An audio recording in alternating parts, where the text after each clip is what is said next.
সাথে শারীরিক সম্পর্ক হয় একাধিকবার। তা এটা আমি যখন জানতে পারি যে আমার চাকরিটা হবে না, তখন আমাকে ওইখান থেকে চুরির অপবাদ দেয়। চুরির অপবাদ দিয়ে স্টুডেন্টদের মাধ্যমে এটা সিগনেচার নেয়, সিগনেচার নিয়ে আমাকে চাকরি থেকে বহিষ্কার করে। আজকে আমার নাম মোসাম্মদ কামনা। আপনার বাবার নাম? আমার নাম নূর আহমদ শেখ। আচ্ছা, আপনি কোথায় চাকরি করতেন? ফরিদপুর টেক্সটাইল ইনস্টিটিউটে চাকরি করি। কতদিন আগে? 1.5 বছরে 2023 সালের 5 মাস 23 তারিখে জয়েন করি এখানে।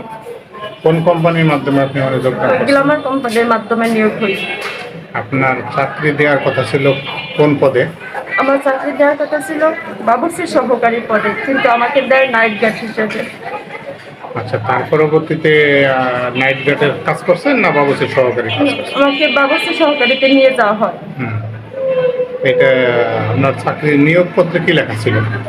আমার নিয়োগপত্রে লেখা হয়েছে নাইট গার্ডের। আচ্ছা, বাবুসির ওখানে যে কতদিন চাকরি করেন? এখানে যে এখন 1.5 বছর হয়েছে চাকরি করতেছে। উনি ওখানে প্রিন্সিপালের নাম কি? অনুপম কুমার দেবনাথ। আচ্ছা, উনি অনেকদিন ধরে এখানে আছেন না?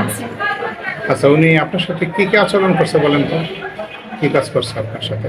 ওনার কথা আমি কি বলবো, আমাকে চাকরি নিয়ে যা আমাকে সরকারি করানোর জন্য প্রবল দেখায় যে তোমার চাকরিটা সরকারি হবে।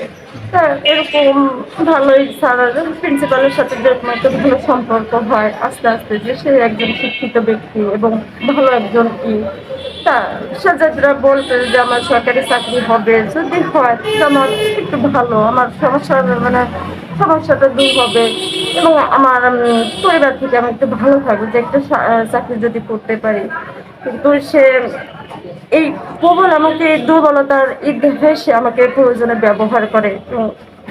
আমার সাথে দেবনাথ ওনার স্ত্রী আছে না? জি, ওনার স্ত্রী আছে। তারপরে উনি আপনার সাথে মানে অসামাজিক কার্যকলাপগুলো কোথায় করতো? বাসভবনে স্যার। ওনার বাসভবনে? জি, এরকম কতবার করছে? একাধিকবার হচ্ছে স্যার। কি কি প্রলোভন দিচ্ছে যে আপনাকে? আমার চাকরি সরকারি করবে, যে তোমাদের এই কিচেনে নিয়োগ হবে, সরকারিভাবে নিয়োগ হবে, তখন আমি সুপারিশ করে আমি তোমাকে সরকারি করে দেবো চাকরিটা। এই কথা বলে তোমার সাথে শারীরিক সম্পর্ক করে তুলছে জি স্যার। একাধিকবার? জি তো তুমি কোনো সময় বাধা দাও না যে শারীরিক করে না? স্যার, এখন আমি হচ্ছে গরিব মানুষ, আমার তো 10 লাখ টাকা দেওয়ার মতো সামর্থ্য নাই স্যার। আমি ভেবেছি যদি আমার এই একটু এসে যদি আমার একটা সরকারি চাকরি হয় তো আমার জন্য ভালো হবে স্যার। আমি এতদূর কি করি নাই স্যার। প্রকাশ করো নাই? জি না স্যার। আচ্ছা, এই যে তোমার সাথে কতদিনের সম্পর্ক ছিল, দৈহিক সম্পর্ক? স্যার এটা 1 বছর ধরে হয়েছে স্যার। উনি এলো এই আশ্বাস দিয়ে এই কাজটা করছে না? জি স্যার। এখন তুমি চাকরিতে নাই ওখানে? না স্যার, আমাকে চাকরি থেকে বরখাস্ত করা হচ্ছে। বরখাস্ত করছে? জি স্যার। এখন তুমি কি চাচ্ছ, ওনার বিচার চাচ্ছ? স্যার আমি এটার সঠিক বিচার চাই এবং আমার চাকরিটা ফেরত চাই আমি। এখানে আরেকজন আছে অফিস সহকারী।